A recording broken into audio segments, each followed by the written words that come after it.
So last lecture में हम लोगों ने टॉपिक डिस्कस किया था that is elasticity of demand, जिसमें हम लोगों ने देखा था price elasticity, income elasticity and cross elasticity. ये तीन टाइप्स होते हैं, जिसकी शुरुआत हम लोगों ने सबसे पहले की थी प्राइस इलास्टिसिटी ऑफ डिमांड की, राइट? Price elasticity. सो यहाँ पर प्राइस एंड डिमांड के बीच में you know there is a very strong relation between the price and demand के as and when price increases demand for the commodity decreases and when the price decreases demand increases। but हम लोगों को ये नहीं पता है कि कितना कितना परसेंटेज प्राइस बढ़ेगा तो डिमांड में कितना परसेंटेज चेंज आएगा। तो लास्ट लेक्चर में हम लोगों ने उसके बारे में समझा था कि से फॉर एग्जांपल, ये सबसे पहले हम लोगों ने प्राइस इलास्टिसिटी की डिफाइन देखी थी कि प्राइस इलास्टिसिटी क्या था। Price elasticity of demand shows the proportion, कितना चेंज आ रहा है। हम लोग देखना चाहते हैं कि अगर प्राइस 5% इंक्रीज हो जाती है तो डिमांड कितना परसेंटेज रिड्यूस होता है, कितना परसेंटेज कॉन्ट्रैक्ट होता है। So that change, that proportion हम लोगों को यहाँ पर समझना है। इसकी फॉर्मूला हम लोगों ने देखी थी कि सॉरी परसेंटेज क्या थी फॉर्मूला हमारी, percentage change in demand for the commodity x upon percentage change in price for x. मैंने आपको बताया था इसको रीड कैसे किया जाता है, डिनोमिनेटर से न्यूमरेटर, कि कितना परसेंटेज प्राइस में चेंज आया उसकी वजह से डिमांड में कितना चेंज आया, समझे? इसको हमेशा रीड डिनोमिनेटर से न्यूमरेटर रीड किया जाता है। ओके, सो ये कंसेप्ट हम लोगों ने देख लिया था, अच्छे से समझ लिया था, और इसकी फॉर्मूला भी मैंने आपको बताई थी। Now will move today with the important concept that is the degrees of price elasticity। इसका भी मैंने आप लोगों के साथ चार्ट डिस्कस किया था, राइट? 5 चीजें इसके अंदर, that is relatively elastic demand, that is RED red, that is more than 1। यहाँ पे क्या है, relatively elastic demand क्या है, more than 1। relatively inelastic demand क्या है, less than 1। unitary elastic demand that is equals to 1। perfectly inelastic demand that is equals to 0 and perfectly elastic demand that is equals to infinite। समझे? तो इस चीज को हम लोग समझेंगे आज कि ये कैसे कंसेप्ट है, ये मोर देन 1 क्या है, लेस देन 1 क्या है, इक्वल्स टू 1 क्या होता है, कैसे, समझे? सो याद करने के लिए मैंने आपको बता दिया था कि सबसे पहले हम लोग क्या रिलेटिव देखते हैं, ठीक है, और फिर लास्ट में परफेक्टली देखते हैं, और स्टार्टिंग इलास्टिक करते हैं, एंडिंग भी इलास्टिक करते हैं। सेकंड इन इलास्टिक होता है, सेकंड लास्ट इन इलास्टिक होता है, समझे? ऐसे मैंने आपको याद करने के लिए 5 नाम बोले थे। ओके, चलो will move to the first point that is relatively elastic demand. Okay, यहाँ पे याद रखो मोर देन, यहाँ पे क्या है, मोर देन 1, ठीक है, ये याद रखना है अपने को। चलो इतना सभी को क्लियर है ना? अब तक कोई डाउट है किसी को, एनीवन? हम लोगों ने थोड़ा फ्लैशबैकिंग ले लिया। एनीवन, एनी डाउट अब तक कुछ? नो, विल मूव, हम आगे जाए। यशराज, मैंने उससे पहले जस्ट प्राइस इलास्टिसिटी वाला ही एक फ्लैशबैकिंग लिया था, और कुछ नहीं लिया मैंने। मैं बोल रही हूँ कि हम लोगों ने प्राइस इलास्टिसिटी ऑफ डिमांड को ही फ्लैशबैक किया था, उस दिन जो समझा था ना हम लोगों ने, वही चीज लिया था। और ये 5 चीजें हम लोगों ने लास्ट लेक्चर में देखी थी ना, लास्ट लेक्चर में रिलेटिवली RED RIED, समझे? वो आज हम लोग ये कंसेप्ट को समझेंगे। This is very easy concept, बहुत इजी तरीके से मैंने आप लोगों के लिए निकाला है ये। चलो सबसे पहले शुरुआत करते हमारे रिलेटिवली इलास्टिक डिमांड। सभी लोग हेडिंग डाल देंगे अपने नोटबुक में, give a heading relatively elastic demand that is red. हम लोगों को रेड से याद रखना है ये। और यहाँ पे मैंने क्या बोला है आपको, मोर देन 1, यहाँ पे क्या होगा, मोर देन 1। सभी लोग मेरे साथ रहेंगे और बुक में भी लिखते जाएंगे। Okay, so give a heading relatively elastic demand, that is RED, rate और more than 1। इसको लिखने का और समझने का एक पैटर्न है, समझे? आपके बुक में बहुत कंफ्यूजिंग तरीके से दिया हुआ है और हम लोग है ना बहुत इजी वे में इसको समझेंगे। अगर एक आपको आएगा ना तो चारों के चार आप मुझे खुद ही बताओगे, बाकी के एक अगर समझ जाओगे तो। ठीक है, सो डाल दी हेडिंग। चलो देखो, अब ईपी क्या होता है? Can anyone tell me what is EP? EP क्या होता है, किसी को पता है?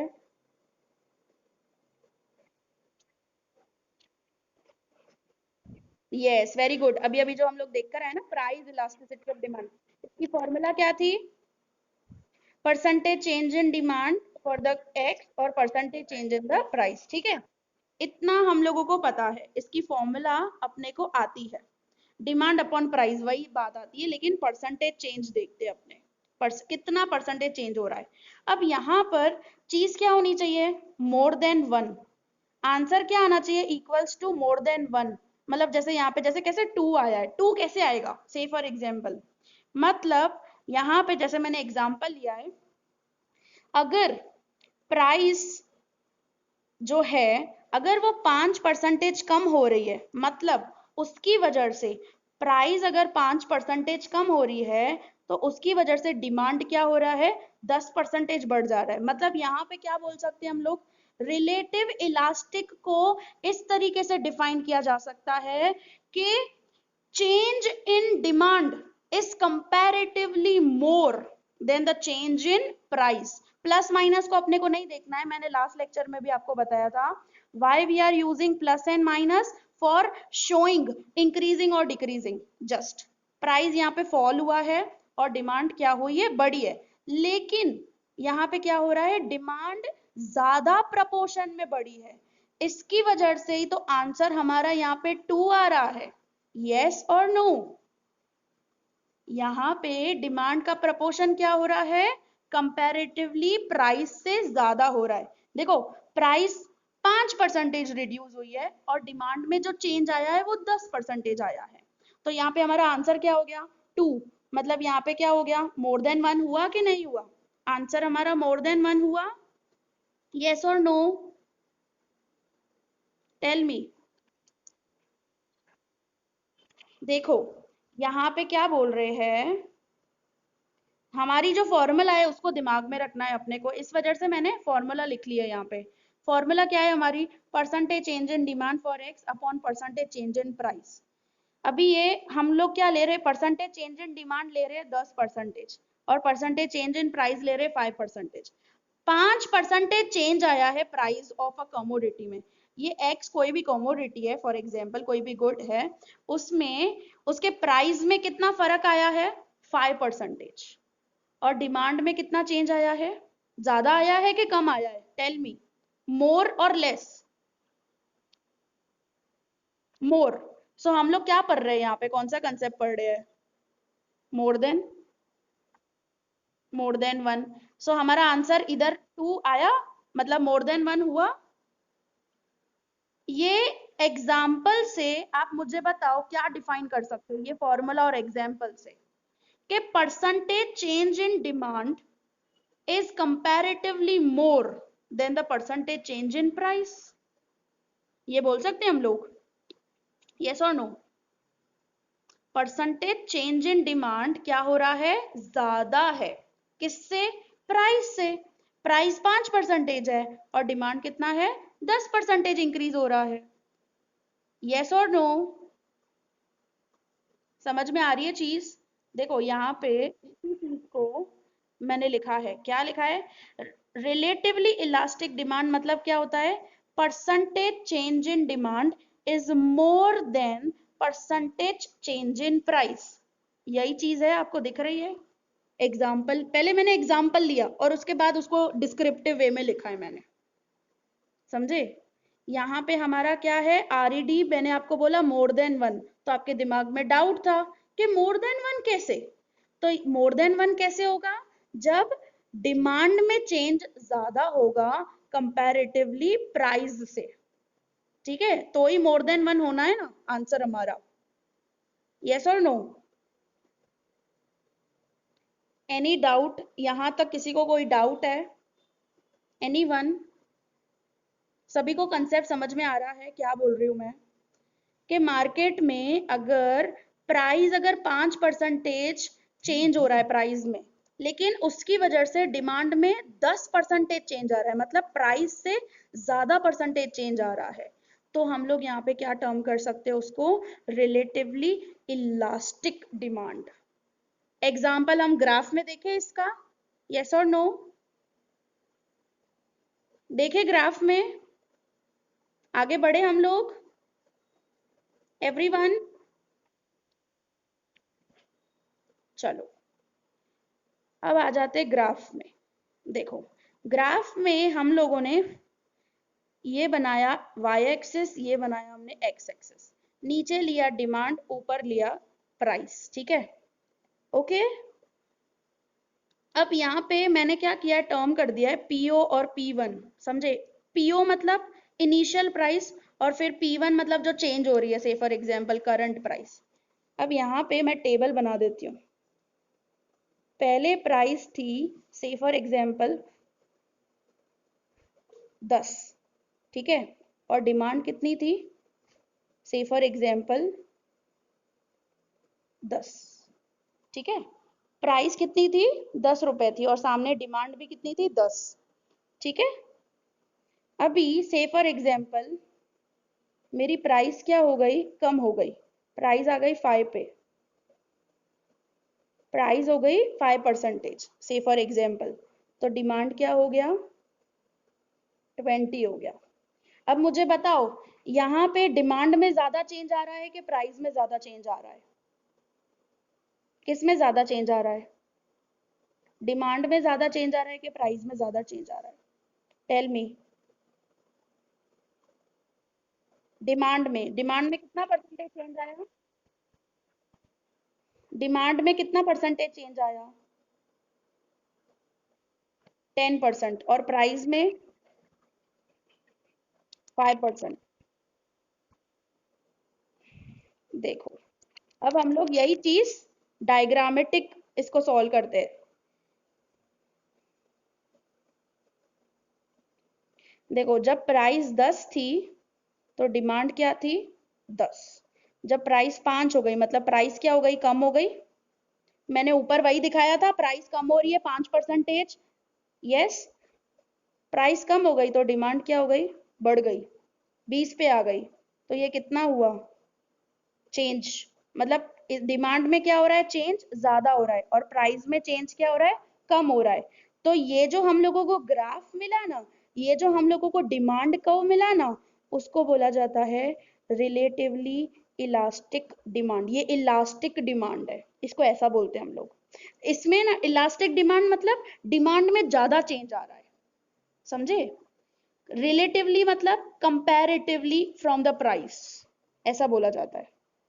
रिलेटिव मतलब, रिलेटिव का मतलब क्या होता है, कंपैरिजन करना। कंपैरिजन किसके साथ हो रहा है यहाँ पे, डिमांड का प्राइस के साथ। इलास्टिक मतलब, इलास्टिक आपको पता है ना, खींचते हैं हम लोग, स्प्रेड करना। इलास्टिक मतलब ज्यादा, इंक्रीजिंग होना, समझे?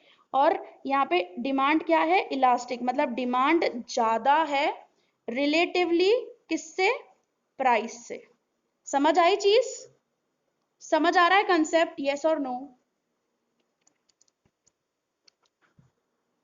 सभी को क्लियर हो रहा है कंसेप्ट, एवरीवन? ओके। मैं ना आप लोगों के साथ ये पीडीएफ शेयर कर दूंगी ग्रुप में, ठीक है। हम लोग कंसेप्ट समझ रहे हैं अच्छे से। सो रिलेटिवली इलास्टिक डिमांड समझ में आया पूरा? That is more than one क्यों बोल रहे थे हम लोग? म्यूट पे कर दो।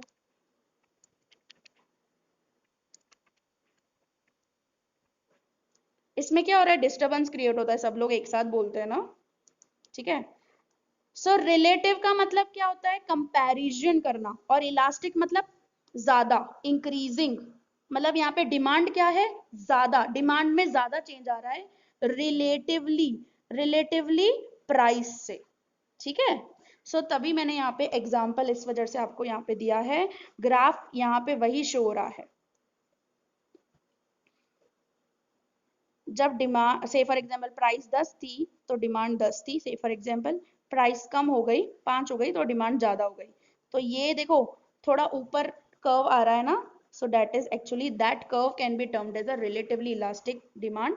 और अब एग्जांपल समझ में आया आपको, देखो मैंने वही किया था, प्राइस में 5% चेंज आ रहा है और डिमांड में 10% चेंज आ रहा है, वही हम लोगों ने देखा था, प्राइस में 5% चेंज आ रहा है, डिमांड में ज्यादा चेंज आ रहा है।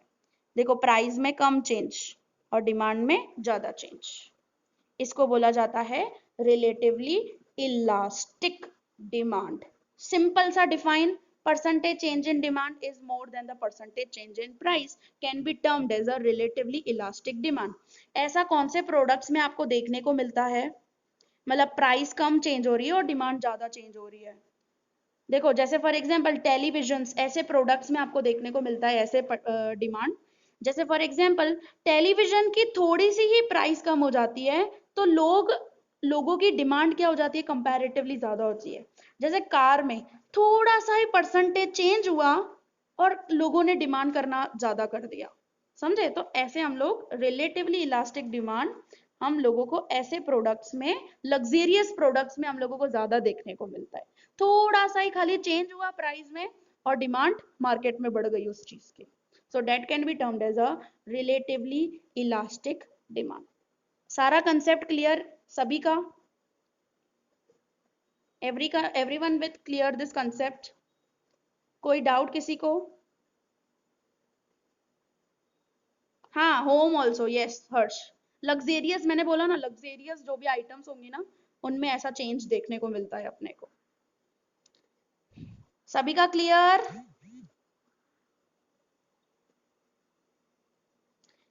चलो आगे बढ़े, पहले आप लोग लिख लो इस चीज को, मैं ना ऐसे कर दे रही हूँ सो आप लोग को अच्छे से दिख जाए फटाफट। आई, मैं आपको 2 मिनट्स दे रही हूँ, आप ये लिख लो फटाफट। चलो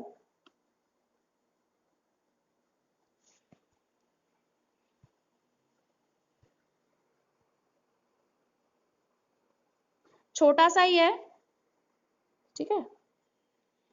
यस एक मिनट, हाँ मैं अनम्यूट कर रही हूँ आपको। यस बोलो क्या डाउट है आपका, मैंने अनम्यूट किया है आपको। टेल मी, किसी को कोई डाउट इसके रिलेटेड?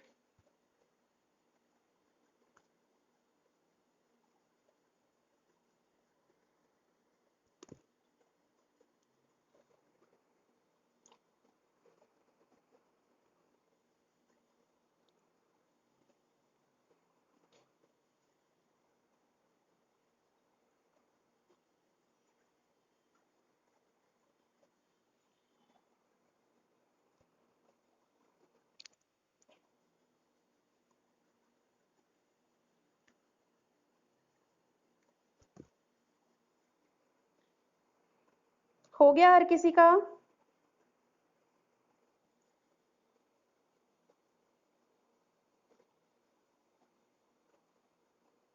या तो मैं ना पीडीएफ भी शेयर कर लूंगी आपके साथ, कुछ रह जाता है फॉर एग्जांपल तो आप वो पीडीएफ में से देख सकते हो, ठीक है।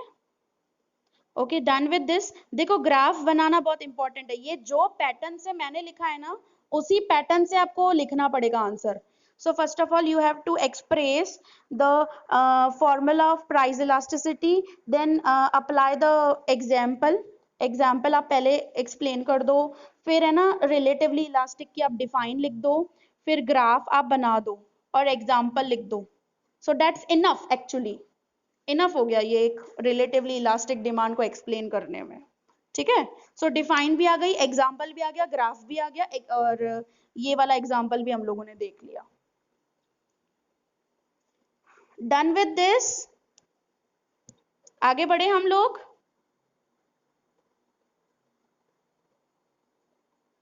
अब कंसेप्ट क्लियर ना, मोर देन वन। क्यों बोल रहे थे हम लोग मोर देन वन? ये इसकी वजह से डिमांड में ज्यादा चेंज आना चाहिए।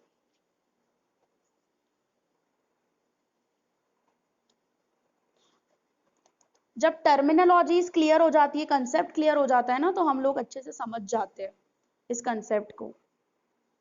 आगे बढ़े एवरीवन, हो गया हर किसी का? Raise a hand, only just raise a hand. Okay, चलो आ जाते हैं हम लोग नेक्स्ट पे। Relatively inelastic demand. Next concept क्या आ जाता है? RIED, relatively inelastic. Inelastic मतलब कम, डिमांड में कम चेंज हो रहा है। तो यहाँ पे क्वेश्चन, यहाँ पे देखो क्या आ गया, लेस देन वन आ गया। रिलेटिवली इन इलास्टिक डिमांड, सो इसमें क्या आया है? इन इलास्टिक मतलब कम, एक्सपांशन नहीं हो रहा है डिमांड का बहुत ज्यादा, सो कम हो रहा है expansion. So less than one, हमको आंसर है ना लेस देन वन लेकर आना है। तो लेस देन वन कैसे लेकर आएंगे? सेफर, देखो फिर से मैंने क्या किया है, फॉर्मूला लिख दी, percentage change in demand for X upon percentage change in price of X. सभी देखो, प्राइस में ज्यादा चेंज आ रहा है कंपेयर टू डिमांड, मतलब डिमांड में कम चेंज आ रहा है, तभी हम लोग बोल रहे हैं ना रिलेटिवली इनइलास्टिक डिमांड। डिमांड क्या है? इनइलास्टिक है। क्यों इनइलास्टिक है? क्योंकि प्राइस में चेंज ज्यादा आ रहा है, तभी हमारा जो आंसर आ रहा है वो क्या हो रहा है? Less than one. तभी तो 0.5 आया ना आंसर। 5% अपॉन, मतलब 5% क्या है? डिमांड है। 10% क्या है? प्राइस। मतलब प्राइस में ज्यादा परसेंटेज चेंज हो रहा है और डिमांड में कम परसेंटेज चेंज हो रहा है। इसकी डिफाइन मुझे कोई बता सकता है? रेज हैंड करो तो मैं उसको अनम्यूट करूं, देखूं मैं क्या बता सकते हो आप डिफाइन। ये एग्जाम्पल के ऊपर डिफाइन बता दो मेरे को। यस, एक मिनट मनवीर। यस मनवीन बोलो।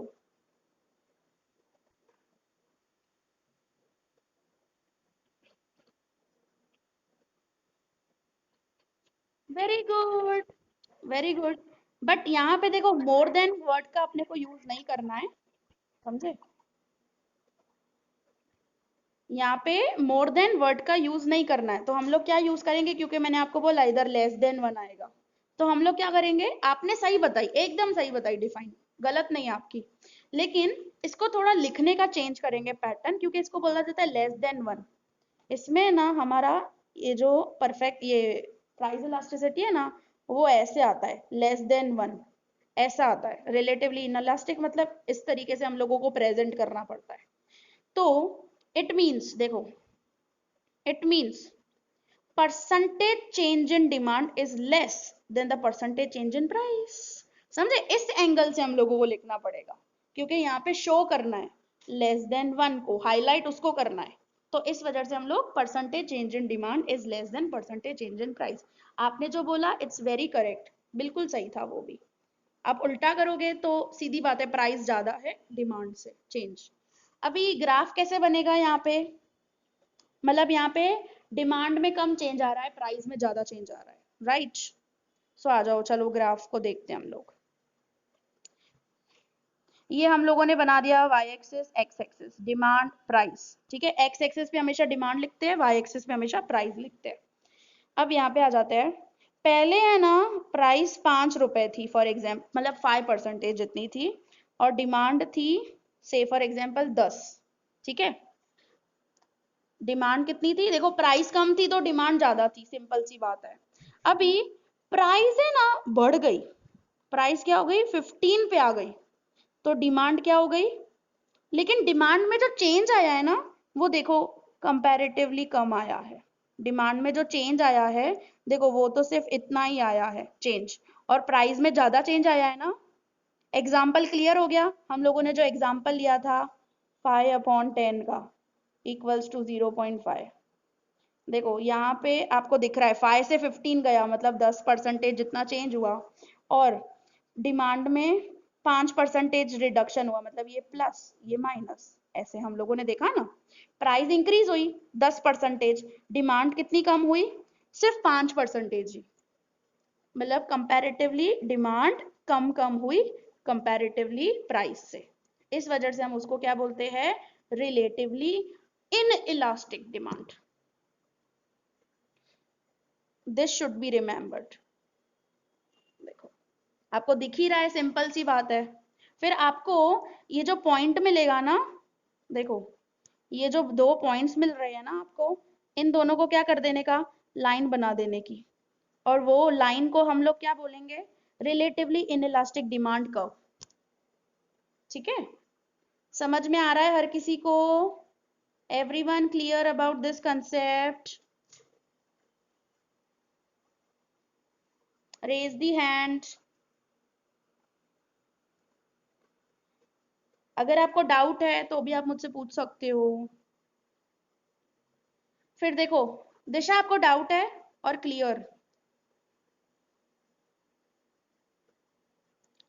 हाँ दिशा, आपको डाउट है कि क्लियर कंसेप्ट? मैंने अनम्यूट किया है आपको। Okay, no doubt, okay fine. चलो देखो एग्जाम्पल यहाँ पे लिया है मिल्क एंड फूड ग्रेन्स। अभी मिल्क में अगर इतना चेंज आ गया, 10% मिल्क की प्राइसेस बढ़ गई, तो उसमें डिमांड में इतना चेंज नहीं आ रहा है। क्यों नहीं आ रहा है? Because it is essential goods. ये क्या है? असेंशियल गुड्स है ना। मार्केट में इनकी डिमांड कम होगी, लेकिन कम कम होगी, ऐसा बोला जा सकता है, because these are essential goods, ये हम लोगों को चाहिए ही होते हैं। तो ऐसे गुड्स की डिमांड हाँ रिड्यूस होगी, लेकिन कंपैरेटिव फ्रॉम अदर गुड्स इनकी डिमांड क्या होगी, कम रिड्यूस होगी, ऐसा बोल सकते हैं हम लोग। भले मार्केट में इसका इनके प्राइसेस अगर बढ़ गए, क्योंकि फूड ग्रेन्स मिल्क ये सारी चीजें खाना बंद थोड़ी कर लेंगे हम लोग, इसकी थोड़ी बहुत तो डिमांड करेंगे ही ना हम लोग। यस और नो? करेंगे ही, सिंपल सी बात है, बिकॉज दीज आर असेंशियल। ठीक है, चलो I will give you 2 minutes to write this answer. चलो लिख दो फटाफट, रिलेटिवली इन इलास्टिक, लिख लो answer again with the formula. Example आपको लेना है, शो करना है <<1, फिर आपको इसकी डिफाइन लिख देनी है।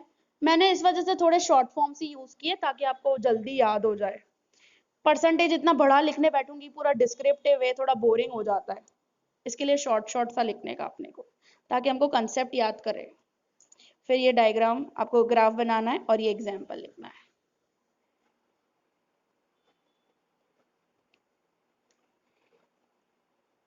मैंने बोला था एक समझोगे तो बाकी के 4 आप जैसे ही देखोगे ना, आंसर खुद ही बताने लगोगे आप इस कंसेप्ट को। और लास्ट में ना याद करने के लिए इतना इजी मेथोडोलॉजी बताती हूँ, बहुत इजी।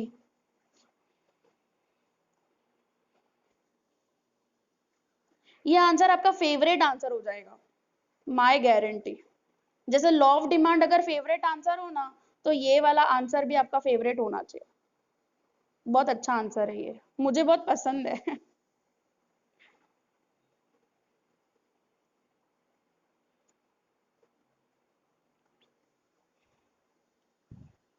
सो यहाँ पे आप असेंशियल गुड्स लिख सकते हो।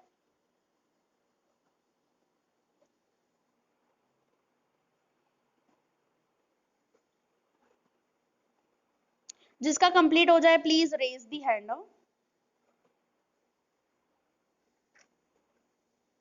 जल्दी जल्दी लिख देते हो, सही है।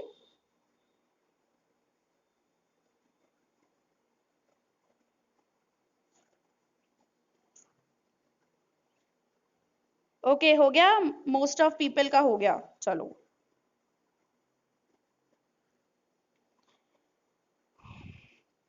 आगे बढ़े।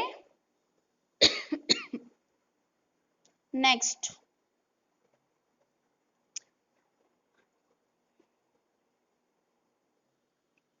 बहुत फास्ट तो नहीं जा रही हूँ ना, स्लो स्लो ही चल रही हूँ मैं इसकी वजह से, कि ताकि कंसेप्ट क्लियर हो।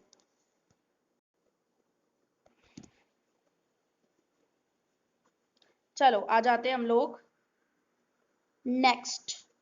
Unitary elastic demand. यूनिटरी को क्या बोलते हैं हम लोग? 1 इक्वल्स टू 1, मतलब जितना परसेंटेज प्राइस में चेंज हो रहा है उतना ही परसेंटेज डिमांड में भी चेंज हो रहा है, तभी तो आंसर 1 आएगा ना। व्हेन 5% अपॉन 5% ऐसा होगा तो क्या आएगा आंसर? 1। सिंपल। और मैंने आपको बोला ये प्लस माइनस को सिर्फ हम लोग ऐसा ही शो कर रहे हैं कि इंक्रीजिंग और डिक्रीजिंग खाली। ओके चलो, यूनिटरी इलास्टिक की मुझे डिफाइन कोई बता सकता है? एनीवन? यूनिटरी इलास्टिक डिमांड की। अच्छा मनवी नहीं बताएगी मुझे, कोई और, किसी और को भी अपॉर्चुनिटी मिलनी चाहिए बताने के लिए। यूनिटरी देखो यही है सेम 5%। अगर 5% प्राइस बढ़ जाती है तो 5% डिमांड कम हो जाती है, इक्वल टू 1। जितना परसेंटेज प्राइस में चेंज आ रहा है उतना ही परसेंटेज डिमांड में चेंज आ रहा है, इक्वल्स टू 1। एनीवन? कोई और बता सकता है मुझे? बताओ यार। No one? ऐसे तो मुझे कैसे पता चलेगा कि तुमको कंसेप्ट समझ में आ रहा है कि नहीं आ रहा है?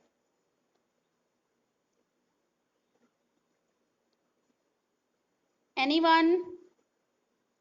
कोई दूसरा नहीं बताएगा मुझे? रेज योर हैंड जो बताना चाहता है डिफाइन, या फिर मनवीनी बता दे। चलो मनवीन आप ही बताओ, चलो बताओ।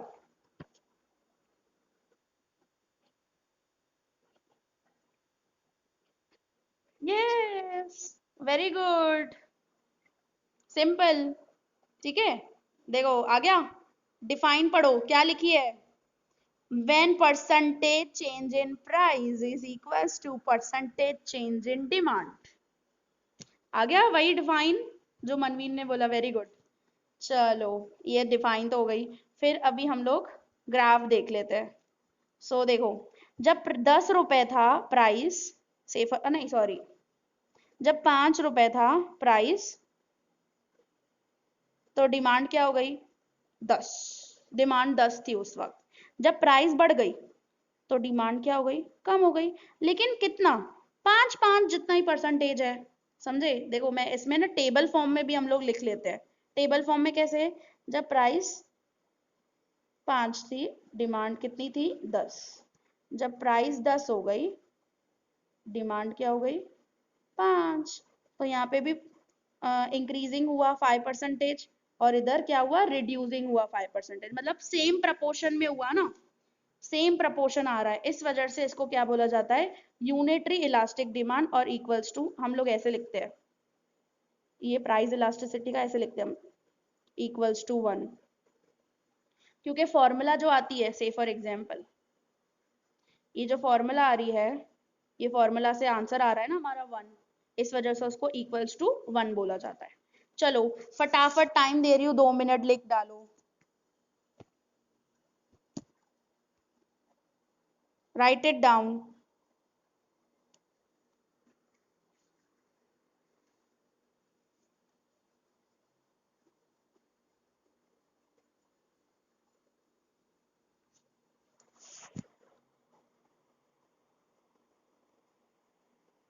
ये तो है ना, इसको हम लोग क्या बोल सकते हैं बताऊं? इसको हम लोग वो भी बोल सकते हैं, लॉ ऑफ डिमांड। वो वाला ही डायग्राम है, लॉ ऑफ डिमांड जैसा ही।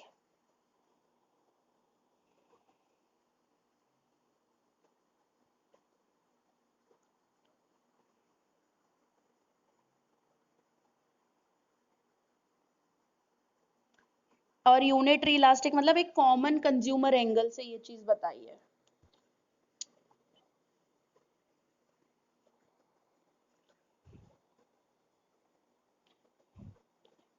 ऐसे क्या मेरे साथ ही होमवर्क करते जाओगे ना?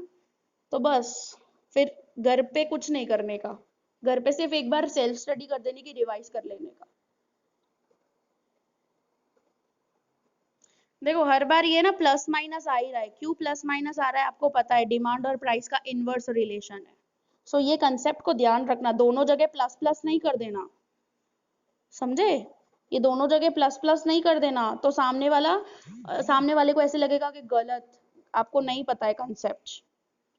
एक प्लस तो एक माइनस, ऐसा ही रखना आप कुछ भी, और वैसे ही आपको शो करना है डायग्राम में। अगर प्राइस प्लस दिखा रहे हो तो प्राइस को एक्सपांड करना, और अगर प्राइस माइनस दिखा रहे हो तो प्राइस को रिड्यूस लेकर आना, ग्राफ में ऐसा करना एक्चुअली। ठीक है,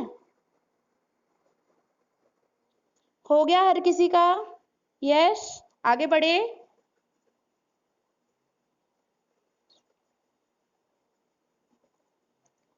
एवरीवन डन विद दिस?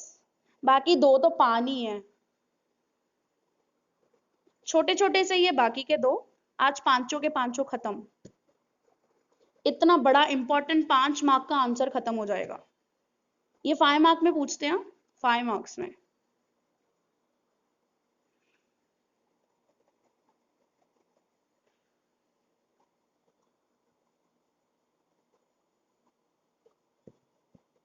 किसी को कोई भी डाउट हो मुझसे पूछ लेना, मैं बोल रही हूँ सामने से ही, कुछ भी डाउट हो।